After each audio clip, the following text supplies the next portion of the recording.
میں نے لفظ کہا ہے، آپ تک شاید میری بات نہیں پہنچی. اگر یہ بچے جو کھڑے ہوئے ہیں یہ میری ذات پہ احسان نہیں بلکہ یہ سمجھیں کہ فرش اعضاء پہ بیٹھنا ہمارے لیے شرف ہے. تو وہاں سے ادھر آ جائیں، کوئی مسئلہ نہیں ہے. تو کہ دھوپ بھی کم ہو گئی، ادھر آئیے، ادھر یہ جگہ جو خالی پڑی ادھر آ جائیے بیٹا، ادھر آ جائیے، سب لوگ ادھر آ جائیے، ذرا ادھر آ جائیے، اگر زحمت نہ ہو ادھر بیٹھ جائیے. بہت لمبی تقریر نہیں ہے، بہت مختصر سی تقریر ہونا ہے. آئیے آپ تھوڑا سا ادھر آ جائیے، اطمینان سے سنیے گا.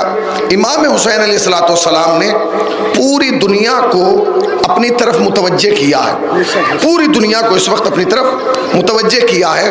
اور اب پوری دنیا امام حسین علیہ السلام پر سوچنے کے لیے مجبور ہے کہ آخر یہ کون سی ایسی مقناطیسی شخصیت ہے کہ جسے دیکھیے حسین کی طرف جا رہا ہے. آپ یقین جانیں، خدا کی قسم کھا کے کہہ رہا ہوں میں کہ آپ ہندوؤں میں جائیے تو آپ کو حسین کے ماننے والے ملیں گے، سکھوں میں جائیے تو حسین کے ماننے والے ملیں گے، کرسچن میں جائیے تو حسین کے ماننے والے ملیں گے.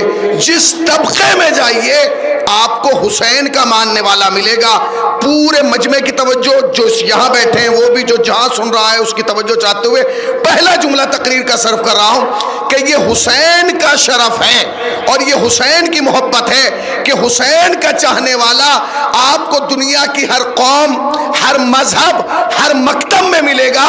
مگر بدقسمتی یہ ہے کہ یزید سے محبت کرنے والے صرف مسلمانوں میں ملیں گے.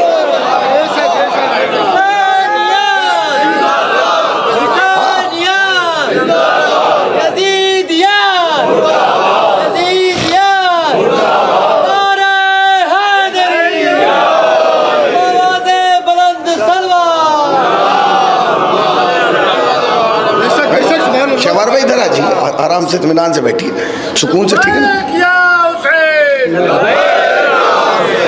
میں نے اس لیے آپ لوگوں کو بٹھا دیا،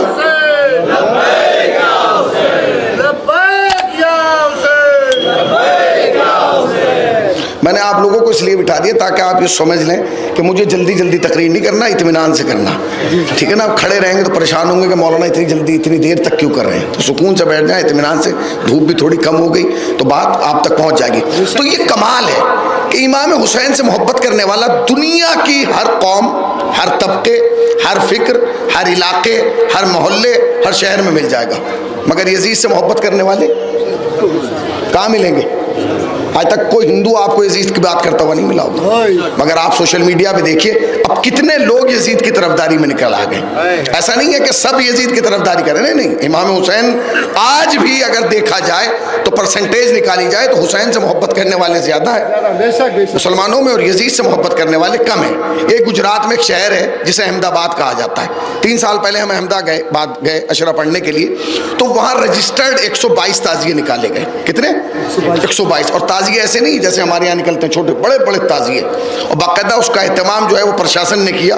وہ جس روڈ سے گزرتے تھے اس کو باقاعدہ صاف کرایا اور ایک بہت بڑا اسٹیج بنایا. جب وہ اسٹیج کے سامنے آتا تھا تو ایک ایک تعزیے کی وہ فضیلت بیان کرتے تھے. اسے بنے ہوئے اتنے برس ہو گئے، اس میں لکڑی اتنی لگی ہے، اس میں لوہا اتنا لگا، اور سب کچھ بیان کرتے تھے، پھر آگے بڑھا دیتے.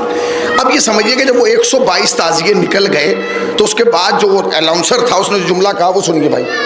اس نے کہا کہ جتنے 122 تعزیے نکل رہے ہیں ان 122 تعزیوں میں شیعوں کے صرف 7 تعزیے ہیں. کتنے؟ اور کس کے ہیں؟ کہا جی اور ہمارے ہندو بھائیوں کے ہیں اور سنو بھائیوں کے ہیں. کمال ہے بھائی. جب وہ تقریر کر کے بیٹھ گیا اور جس آدمی کو ایوارڈ دیا گیا تھا سب سے اچھا تعزیہ بنانے میں وہ اہل سنت تھے، تو ملاقات کی سب سے انہوں نے تمام علماء سے. جب میرے پاس آئے تو میں نے کہا حضور یہ بتائیے آپ کتنے برس سے تعزیہ نکال رہے ہیں؟ تو انہوں نے کہا کہ جی میں یہ جو تعزیہ نکال رہا ہوں یہ برسوں سے نکال رہا ہوں، میرے آبا و اجداد سے نکلتا آ رہا. تو میں نے کہا یہ بتائیے نماز کیسے پڑھتے ہیں؟ تو کہنے لگے نماز تو ہم ایسے ہی پڑھتے ہیں جیسے ہمارے ابا پڑھتے تھے. میں نے کہا روزہ کس کے ٹائم کھولتے ہیں؟ کہتے ہیں اپنے ٹائم پہ. میں نے کہا حج میں احرام کیسے باندھتے ہیں؟ کہتے ہیں ایسے باندھتے ہیں جیسے ہمارے آبا و اجداد باندھتے تھے. تو میں نے کہا سب کچھ تو اپنے آبا و اجداد کی طرح کرتے ہیں، پھر عزاداری ہماری طرح کیوں کرتے ہیں؟ تعزیہ ہماری طرح کیوں نکالتے ہیں؟ تو سنی عالم دین نے مجھ سے کہا مولانا نماز ہاتھ باندھ کے اس لیے پڑھتے ہیں تاکہ دنیا کو پتہ چل جائے کہ ہم سنی ہیں، اور تعزیہ اس لیے اٹھاتے ہیں تاکہ دنیا کو پتہ چل جائے سنی ہے یزیدی نہیں ہے. اللہ اکبر. اللہ